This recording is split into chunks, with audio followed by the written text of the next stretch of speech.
بے شک ہر مسلمان کی یہ خواہش ہوتی ہے کہ اس کا خاتمہ ایمان پر ہو، اللہ تعالیٰ اس سے حساب نہ لے اور بلا حساب اس کی بخشش و مغفرت فرما کر اسے جنت میں داخل فرما دے۔ یقیناً آپ کی بھی یہ خواہش ہوگی، تو آج میں آپ کو ایک عظیم دعا تعلیم کر رہا ہوں۔ اس دعا کو یاد کر لیجئے، اپنی ہر دعا میں اس دعا کو مانگیے اور دوسروں کو بھی یہ دعا سکھائیے۔ اللہ نے چاہا تو یہ دعا آپ کی مغفرت کا ذریعہ بن سکتی ہے، آپ کو جنت میں لے جانے کا ذریعہ بن سکتی ہے، اور ثواب کی نیت سے اس کو شیئر بھی کیجیے گا۔ دیکھیں، جب بھی دعا کے لیے ہاتھوں کو اٹھائیں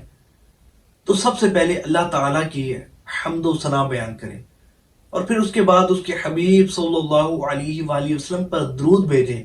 اور اس کے بعد اللہ کریم کی بارگاہ میں عرض کریں، مولا میں اپنے صغیرہ اور کبیرہ تمام گناہوں سے سچی توبہ کرتا ہوں اور وعدہ کرتا ہوں کہ آئندہ گناہ نہیں کروں گا،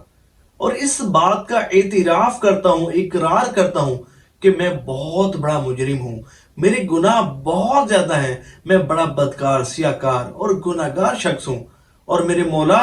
بے شک میرے گناہ اتنے زیادہ اور اتنے بڑے ہیں، اتنے زیادہ اور اتنے بڑے ہیں کہ اگر تو کسی ایک گناہ پر بھی گرفت فرما لے تو اس گناہ پر گرفت فرما کر اس کے سبب مجھے جہنم میں داخل کر سکتا ہے، لیکن مولا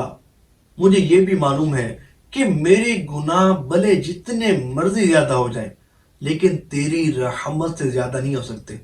اور تیرے حبیب صلی اللہ علیہ وآلہ وسلم نے ارشاد فرمایا ہے کہ تیری رحمت تیری غضب سے زیادہ ہے۔ اے میرے مولا، میں تیری بارگاہ میں تیری رحمت واسعہ کا واسطہ پیش کرتا ہوں، تیرے حبیب صلی اللہ علیہ وآلہ وسلم کا وسیلہ پیش کرتا ہوں،